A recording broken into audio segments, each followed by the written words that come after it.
18তম BCS প্রিলিমিনারিতে Bangladesh বিষয়াবলী থেকে আসা GK প্রশ্ন।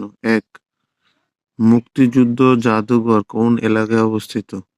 সেগুনবাগিচা, মগবাজার, ধানমন্ডি নাকি বনানী? এগুলো একটাও না।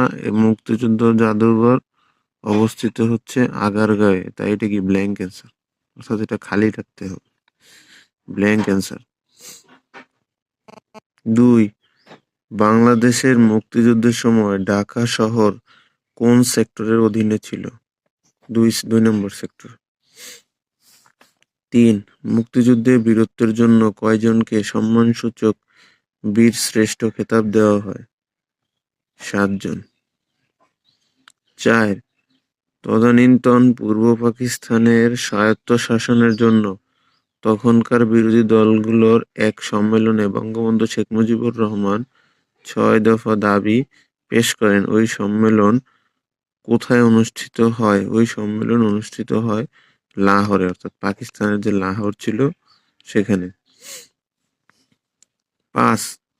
বাংলাদেশের সংবিধানে ২১/২ ধারায় বলা হয়েছে সকল সময় চেষ্টা করা প্রজাতন্ত্রের কর্মে নিযুক্ত প্রত্যেক ব্যক্তির কর্তব্য। এটা একটা শূন্যস্থানমূলক প্রশ্ন, যে এখানে যে সকল সময়ের পরে কি মানে সংবিধানের ওই ধারা অনুযায়ী এখানের যে অংশটা সেটা আর কি জিজ্ঞাসা করছে, সেটা হচ্ছে জনগণের সেবা করিবার। অর্থাৎ বাংলাদেশের সংবিধানে ২১/২ ধারায় বলা হয়েছে সকল সময় জনগণের সেবা করিবার চেষ্টা করা প্রজাতন্ত্রের কর্মে নিযুক্ত প্রত্যেক ব্যক্তির কর্তব্য। এটা সংবিধান থেকে, সংবিধানের একটা ধারার একটা প্রশ্ন। বিসিএস এ কিন্তু সংবিধানের যে ধারাগুলো আছে সেগুলো থেকে প্রশ্ন আসে। ৬. বাংলাদেশের প্রধানমন্ত্রী হতে হলে ন্যূনতম বয়স কত দরকার? ২৫ বছর। ৭. বাংলাদেশে কোন দেশ থেকে সবচেয়ে বেশি সরাসরি বৈদেশিক বিনিয়োগ, কোন দেশ সবচেয়ে বেশি পরিমাণে বাংলাদেশে বিনিয়োগ করে? সেটা হচ্ছে যুক্তরাষ্ট্র আমেরিকা। ৮. বাংলাদেশে বর্তমানে কয় স্তর বিশিষ্ট স্থানীয় সরকার ব্যবস্থা চালু আছে? ৩ স্তর বিশিষ্ট স্থানীয় সরকার ব্যবস্থা। ৯. জনাব এফ আর খান বাংলাদেশের জন্য গৌরব, কারণ তিনি কি ছিলেন? তিনি ছিলেন একজন স্থপতি। ১০.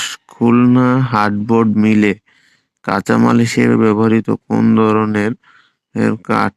আর খুলনা হার্ডবোর্ড মিলে কাঁচামাল হিসেবে ১০. খুলনা হার্ডবোর্ড মিলে কাঁচামাল হিসেবে ব্যবহৃত হয় কোন ধরনের কাঠ? এটা হচ্ছে সুন্দরী। ১১.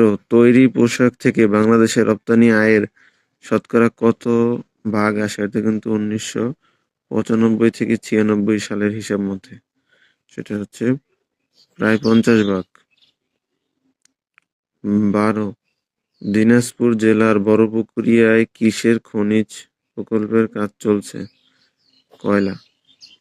বাংলাদেশের বিদ্যুৎ শক্তির উৎস খনিজ তেল, পাহাড়ি নদী, প্রাকৃতিক গ্যাস, অর্থাৎ সবগুলো। ১৪. ধলেশ্বরী নদীর শাখা নদী কোনটি? ধলেশ্বরী নদীর শাখা নদী হচ্ছে বুড়িগঙ্গা।